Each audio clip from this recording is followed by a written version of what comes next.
on n'écrit pas, on ne parle pas dans le désert. Ainsi, puisque c'est là ce que veut l'écrivain, nous dirons que l'écrivain est, une fois pour toutes, s'il est vraiment un écrivain, responsable de la liberté humaine. Mais alors, ici, nous abordons des problèmes beaucoup plus concrets et beaucoup plus difficiles. Est-ce qu'il ne va pas convenir, dans ce cas, qu'il soit un clerc, comme veut M. Benda, et qu'il reflète, sans entrer dans la mêlée, parce que la mêlée est toujours injuste, des idées de bien éternel, de justice éternelle, de vrai, de vérité éternelle? Est-ce qu'il trahit, s'il parle des nazis, de l'Espagne, de la résistance, des pays opprimés, de la question juive, du prolétariat, de la guerre qui vient? Est-ce qu'il est simplement le gardien des valeurs éternelles? Il faut répondre que non. On n'est pas d'abord le gardien des valeurs éternelles. Car la liberté est concrète. Quand je dis qu'un livre est un appel à la liberté, il ne s'agit pas d'un appel à une liberté abstraite, qui n'ait aucun sens, qui soit simplement une sorte de pouvoir métaphysique de l'homme.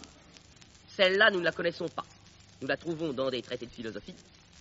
Mais il n'y a pas, chez personne, il n'y a le propos direct d'agir en vue de maintenir une liberté absolue, éternelle, incolore. Lorsque nous combattons pour quelque chose, il y a une manière de vouloir cette chose, qui est précisément une façon de vouloir implicitement la liberté.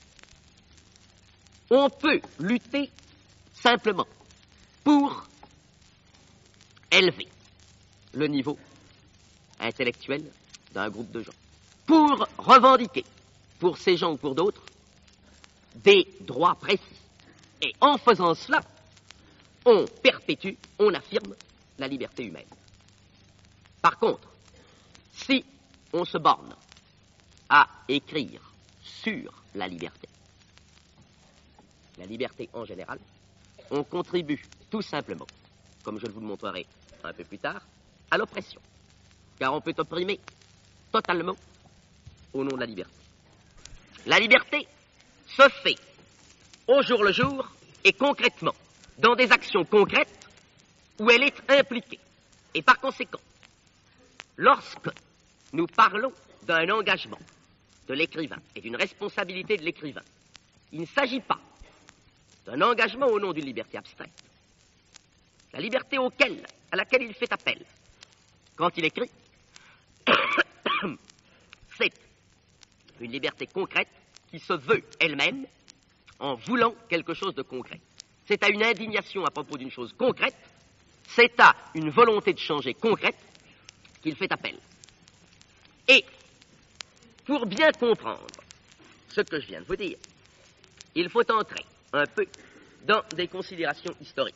Parce que, au fond, en dehors de ce que je vous ai dit tout à l'heure, c'est-à-dire que l'essence de la littérature est de maintenir la liberté, il n'y a pas de problème a priori de la responsabilité de l'écrivain. Elle change suivant les époques. Si vous voulez, ce n'est pas seulement l'écrivain qui est responsable de son degré de responsabilité, c'est aussi la société dans laquelle il se trouve. Un écrivain au XVIIIe siècle, au XVe, n'est pas responsable comme un écrivain au XXe. Il y a eu une époque, qui est le Moyen-Âge, par exemple, où, en effet, l'écrivain pouvait contempler le bien éternel, ou pouvait avoir l'illusion de contempler le bien éternel. Pourquoi? Parce que la solidarité entre les groupes sociaux était faible. Parce qu'on pouvait concevoir une petite communauté vivant d'une manière relativement isolée. Et par conséquent, on pouvait concevoir une cléricature. Parce que les ouvrages étaient peu lus, sauf parmi une élite. Et cette élite avait déjà une idéologie faite, qui était l'idéologie chrétienne. Et parce qu'en plus, il y avait un pouvoir fixe, l'Église ou la monarchie, solide, qui maintenait cette idéologie. Plus l'idéologie est forte dans les classes dirigeantes, moins l'écrivain, qui est toujours en liaison avec les classes dirigeantes, a de responsabilité. Plus il a tendance à être simplement le gardien de cette idéologie. Et comme cette idéologie se donne toujours pour éternelle, c'est une démystification, il est bien évident qu'il va être contemplateur de valeurs éternelles. Donc, l'écrivain, à certaines époques, comme celle que je vous ai dit, se bornait en apparence à restituer les valeurs et l'idéologie des classes à ce moment-là dirigeantes. Mais cependant, il les dépassait en tant qu'écrivain parce qu'il les présentait tout de même à une liberté. Son œuvre était tout de même un constant appel à la liberté humaine parce que, sans même se rendre compte, implicitement, du fait de les présenter, du fait de les ouvrir à la contemplation, la discussion, du fait de les nommer, il invitait à les dépasser. Parler d'une idéologie comme d'une chose, c'est déjà la dépasser en partie. Vous avez d'autres types d'époques, comme par exemple le XVIIIe siècle, où nous trouvons une liquidation d'idéologie, où nous trouvons une classe qui va en remplacer une autre, une idéologie qui se liquide, et qui se liquide par le moyen de la critique. À ce moment-là,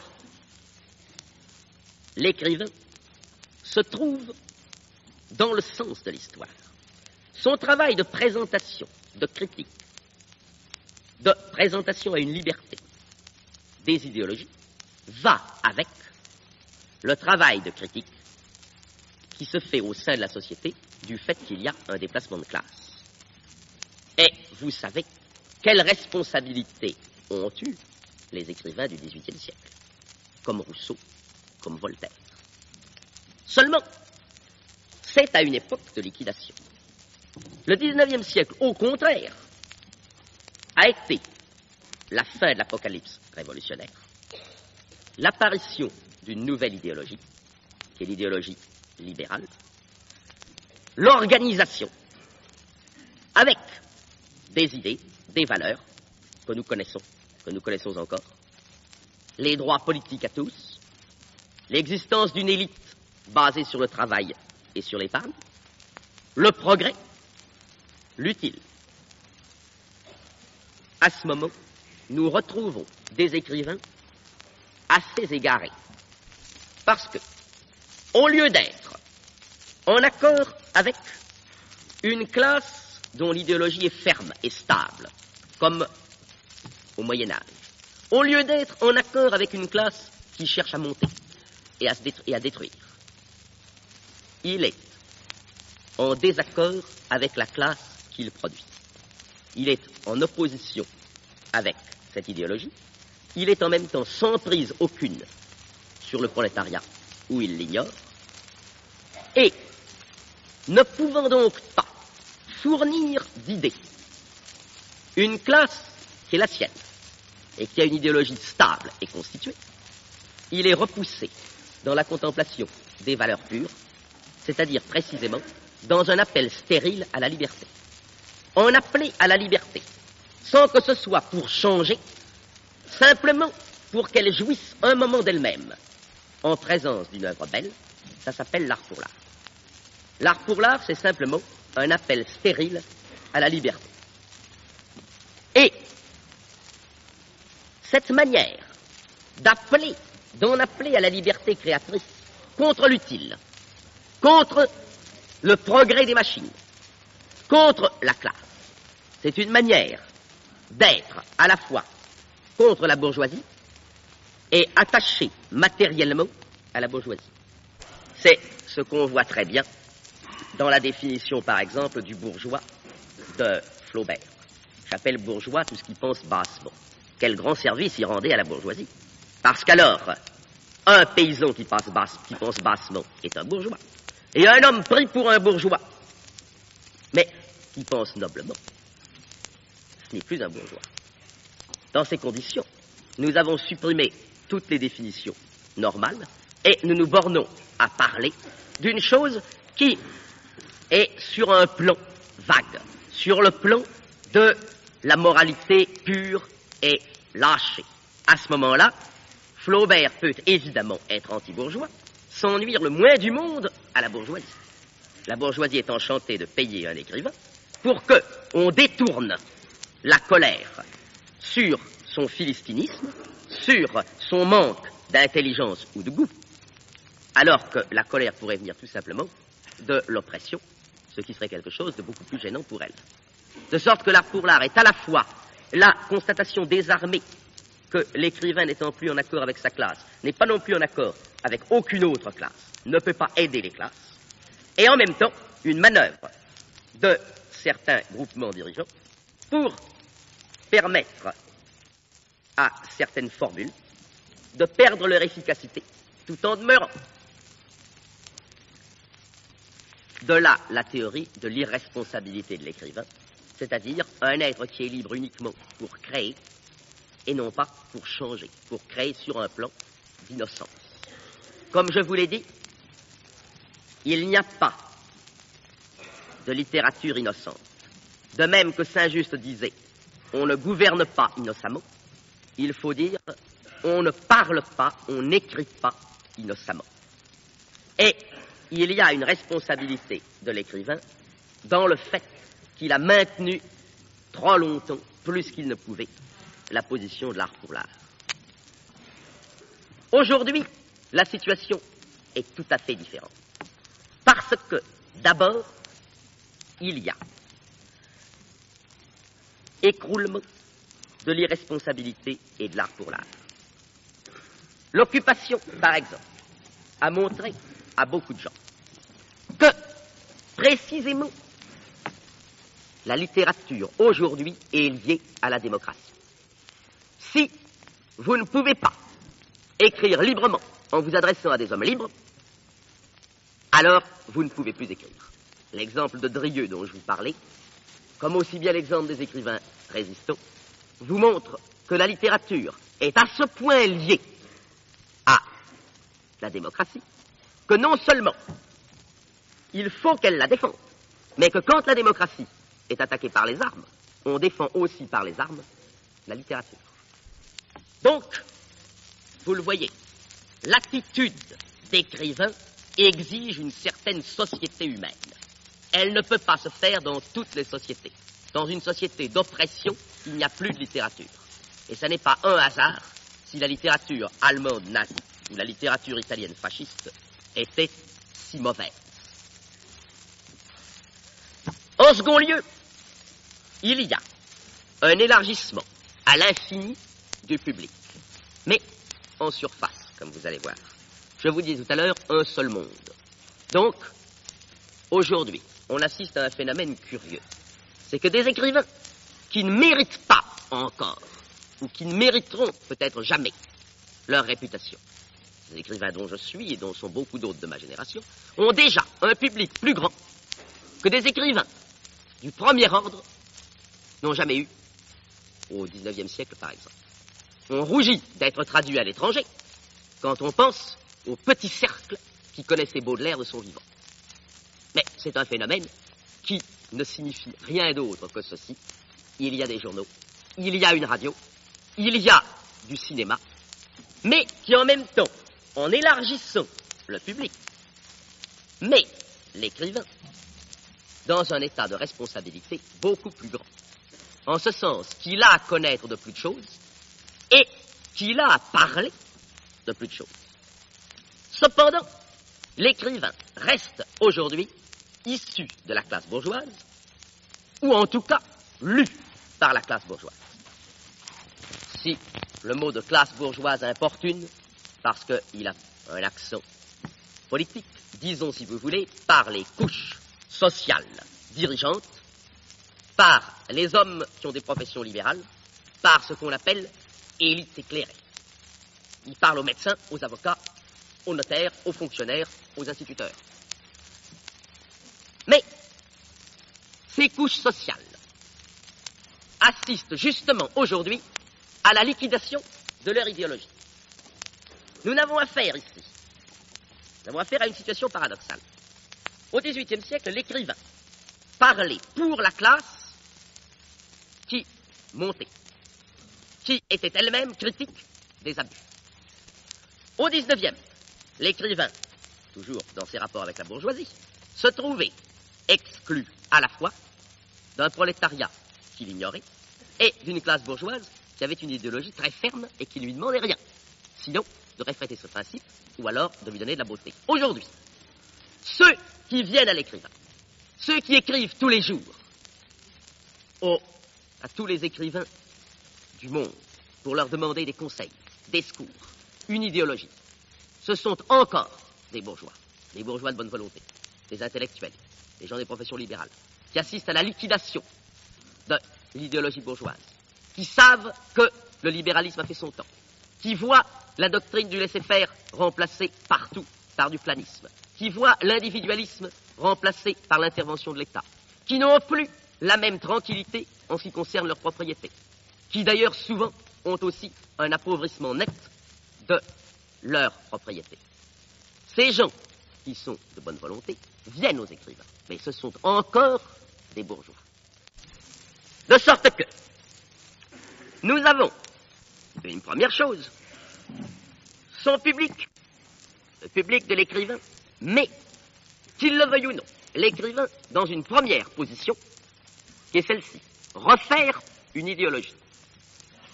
Refaire une idéologie, mais pour une classe, ou pour un ensemble de gens, si vous voulez, qui précisément ont liquidé la leur, ou sont en train de la liquider, et qui sont encore des classes dirigeantes. Cependant, il n'atteint pas, et moins que jamais peut-être, la partie la plus importante des communautés nationales, paysans et ouvriers.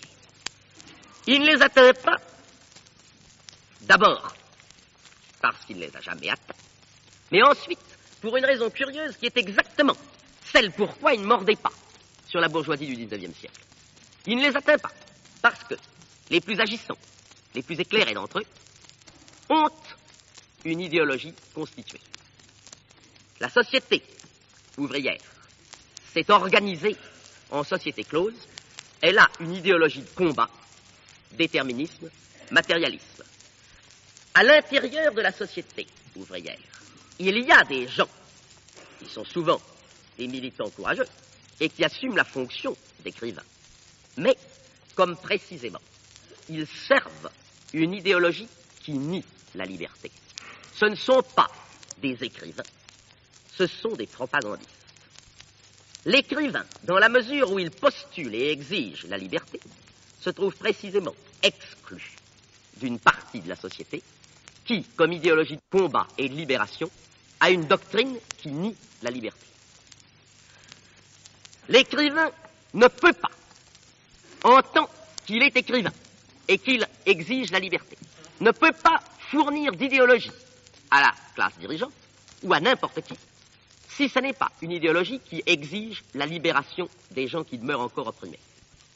Et d'un autre côté, il ne peut pas s'adresser à ceux dont précisément il souhaite la libération, à moins qu'il n'entre dans un parti et qu'il n'agisse à titre de membre du parti en devenant propagandiste, en acceptant que son art devienne de la propagande, donc en réclamant la mort de la littérature et en cessant d'être écrivain. Ainsi, il n'est pas possible que l'écrivain accepte de parler à la bourgeoisie seule. Il faut qu'il parle des autres. Il faut qu'il parle d'eux. Il faut qu'il parle pour eux. Il faut qu'il s'adresse à eux. Il ne le peut pas. Il est responsable en tant qu'écrivain, puisqu'il doit demander leur liberté. Il est coupable en tant que membre issu ou rattaché aux classes d'oppression. Et cependant, il n'a d'autre audience que parmi les bonnes volontés de la classe qui est en train de disparaître, qui est encore dirigeante et qui prend conscience de son oppression. Ceux dont il voudrait et à qui il voudrait parler au premier chef ne l'écoutent pas. Quand on considère maintenant de quoi aujourd'hui il a à parler, ça devient encore plus compliqué. Il est issu donc de la classe qui a fait la révolution de 89. Il y demeure attaché, qu'il le veuille ou non, car ce n'est pas par le grand cœur qu'on cesse d'être un bourgeois, et il reflète les principes qui ont été à l'origine de l'apocalypse de la liberté, c'est-à-dire les principes de 89. L'habeas corpus, la liberté de penser, la liberté politique. Mais il se rend compte en même temps que ces principes sont, pour des millions de gens, une pure et simple mystification. C'est une mystification pour le nègre de la Louisiane, c'est une mystification pour le manœuvre de l'usine Dunlop. Ce sont des mystifications de leur parler de cela. Il faut, il le sait, une libération plus totale sur le plan économique et social pour que les principes de l'habeas corpus ou de la liberté de penser ou de la liberté politique reprennent un sens. Et quand un écrivain cherche à défendre la liberté de penser, quoiqu'il ait parfaitement raison, comme vous allez le voir, il se sent toujours une mauvaise conscience, parce qu'en un sens, c'est sa seule liberté qu'il défend. Qu'est-ce que ça veut dire que la liberté de penser pour une piqueuse de bottines? Donc, il y a cette chose.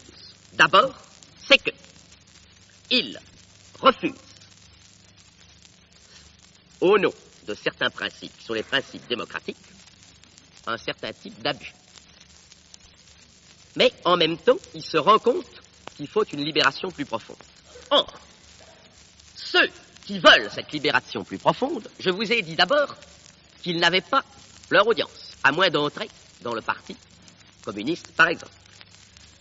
Et en plus, les nécessités de l'action ont contraint une partie de ces organisations de la société ouvrière à affirmer la primauté du machiavélisme sur la morale, la violence, l'opportunisme, et d'une manière générale la doctrine que la fin justifie les moyens. Et ils les ont conduits à ça, mais non pas du tout par la méchanceté d'un ou l'autre des individus, mais parce que l'action de guerre et de violence conduit toujours à poser à un moment donné ces principes. Car enfin, il y a une fin à atteindre, qui est la libération totale de l'homme. Cette libération ne se fera pas en faisant des poèmes ou par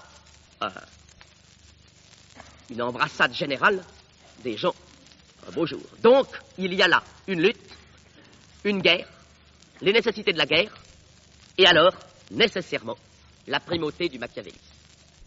Il est bien évident que ce n'est pas en affirmant la morale simplement qu'on n'agira jamais. Seulement, le malheureux écrivain se trouve dans une situation profondément contradictoire et antinomique. Il est d'accord sur la fin avec les organisations dont nous parlons. Totalement d'accord. Il doit l'être puisqu'il réclame la liberté.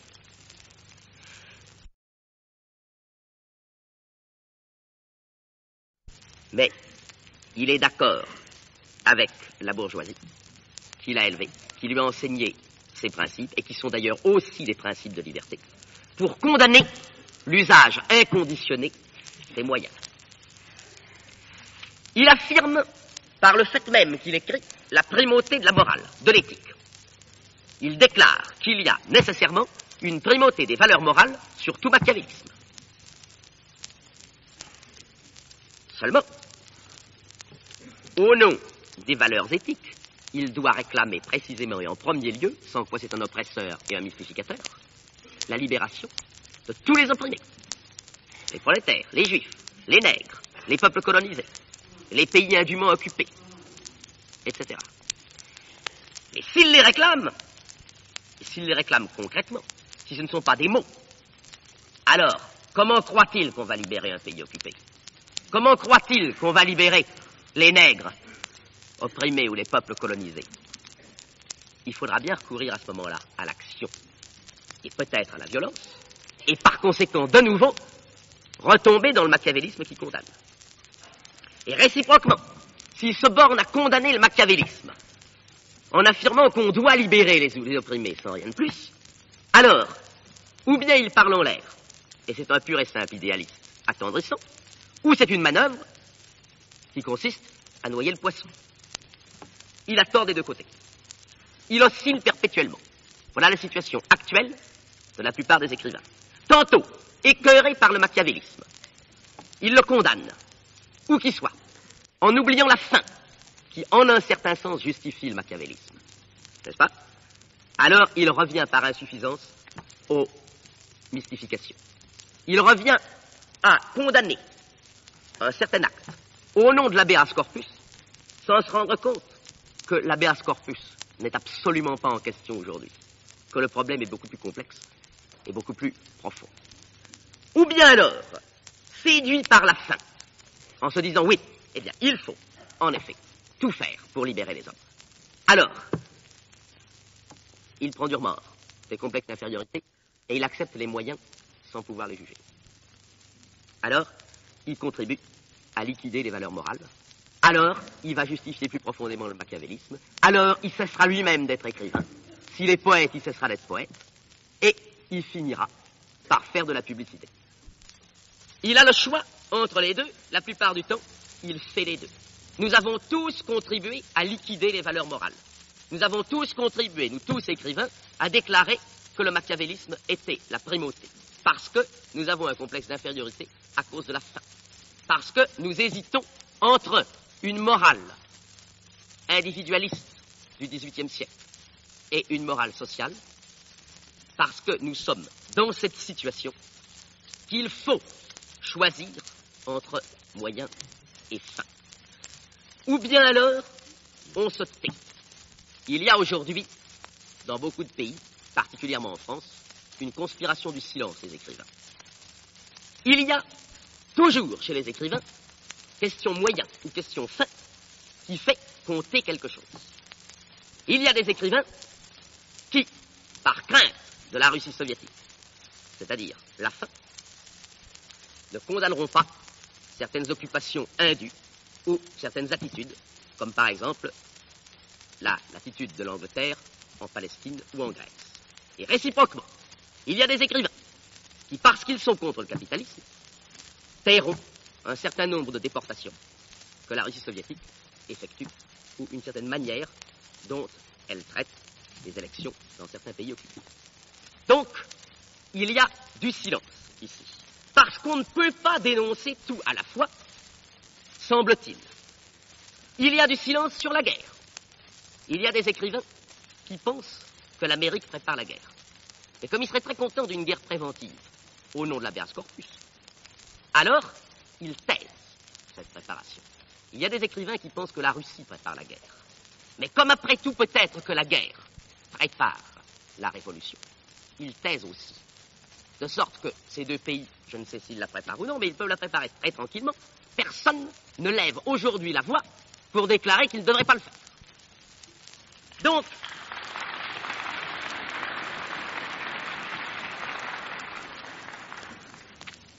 l'écrivain se trouve donc dans cette situation, imbu d'une responsabilité dont il ne sait que faire, et en face des problèmes les plus durs, peut-être, qui sont posés à des hommes. Je me hâte de dire, je ne veux pas le rendre trop intéressant, et qu'il est exactement ça comme tous les autres hommes. Seulement, il se fait que puisqu'il a choisi de parler, il faut bien qu'il parle de tout ça. Et qu'est-ce qu'il en dira? Je crois que là encore, il y a au moins une position formelle qui est à peu près claire.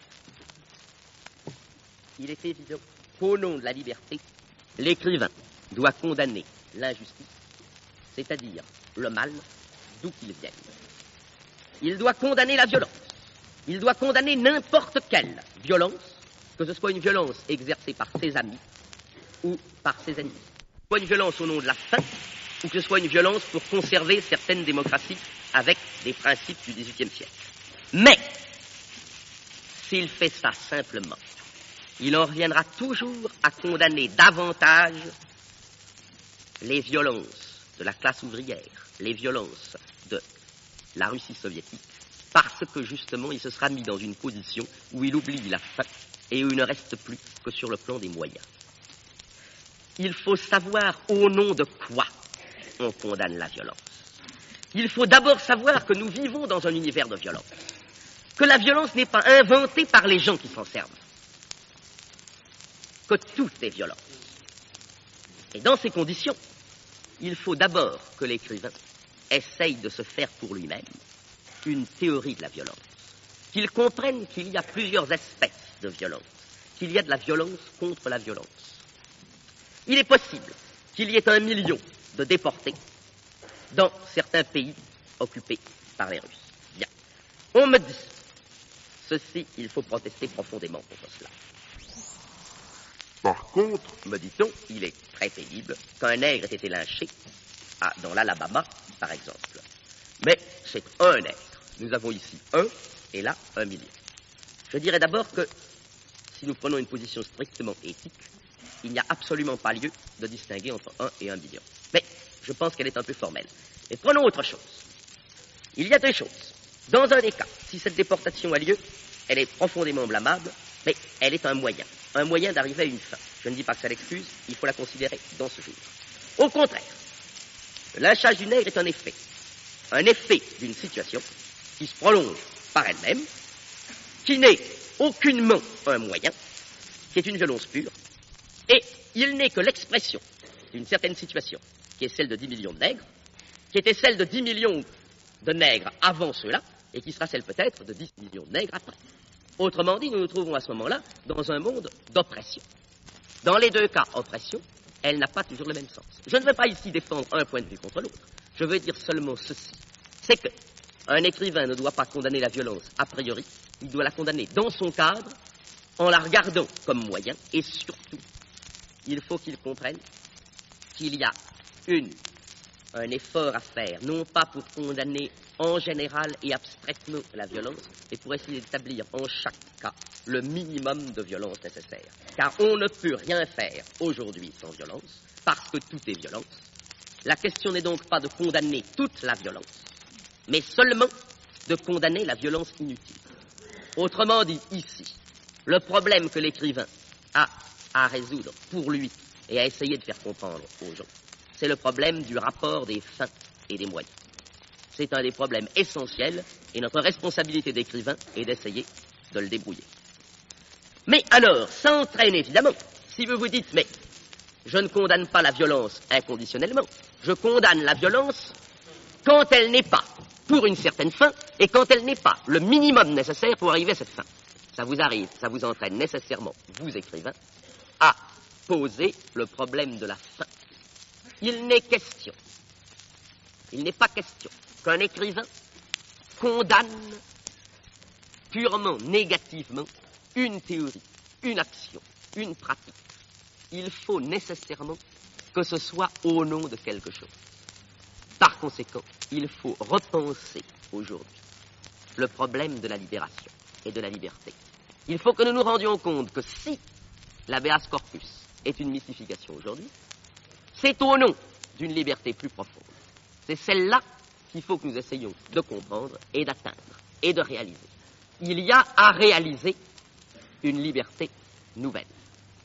Il y a par conséquent à la repenser. Si nous devons condamner le machiavélisme, ça ne peut pas être au nom, justement, de liberté que des milliers, des millions d'hommes ne possèdent pas. Ça doit être au nom d'une fin qui exclut précisément, dans une certaine mesure, le machiavélisme, et que nous devons définir. Autrement dit, je ne crois pas qu'il soit possible à un écrivain d'aujourd'hui d'avoir une bonne conscience d'écrivain s'il n'a pas défini le socialisme qui donnera la liberté concrète et positive. S'il n'est pas sur ce plan, précisément, et s'il ne l'a pas défini concrètement, et pour lui-même aussi, car enfin, ce n'est pas une tâche très commode, s'il n'a pas au moins cherché à le faire, s'il n'a pas contribué à le faire. Ainsi, la responsabilité de l'écrivain aujourd'hui est très nette. Il s'agit de faire une théorie positive de la liberté et de la libération. Il s'agit de se placer, en tout cas pour condamner la violence, du point de vue des hommes des classes opprimées. Il s'agit enfin de déterminer un rapport vrai des fins et des moyens. Il s'agit de refuser tout de suite, en son nom, ce qui n'empêchera rien, bien entendu, la guerre comme moyen de violence de réaliser ou de maintenir un ordre. Il s'agit, au fond, de réfléchir sans trêve, toujours, sans cesse, au problème de la fin et des moyens. Ou encore au problème du rapport de l'éthique et de la politique. C'est notre problème. C'est le problème de l'époque et c'est le nôtre à nous, écrivains. Telle est sa responsabilité, non pas éternelle, sa responsabilité actuelle. S'il se met à penser sur le bien ou sur le mal en général, c'est là qu'il trahit. Parce qu'on ne lui demande pas ça. Tout le monde sait ce que c'est que le bien en général. Ce qu'on lui demande, c'est d'essayer d'aider les gens de bonne volonté à penser sur ces problèmes-là. Son efficacité, c'est une autre affaire. Et d'ailleurs, on ne m'a pas demandé de vous en parler. Mais, en tout cas, il est certain qu'un écrivain européen qui appartient à des pays qui ou bien sont définitivement hors d'état de reprendre leur place dans le concert mondial, ou bien le sont provisoirement, ne peut pas espérer que ces idées, quelles qu'elles soient, par lui tout seul, atteindront les masses d'une part, et d'autre part, les masses des pays qui actuellement ont une importance particulière dans l'histoire. Il faut donc ici une course de relais. C'est-à-dire qu'il faut qu'il ait pour but non seulement d'agir sur les lecteurs de son pays, mais encore sur les écrivains étrangers qui lui serviront de relais, comme lui leur servira de relais, pour obtenir ces protestations, ces définitions. C'est pourquoi un organe comme l'UNESCO est nécessaire. Après cela, quand il aura essayé de faire ce que je vous dis, il est possible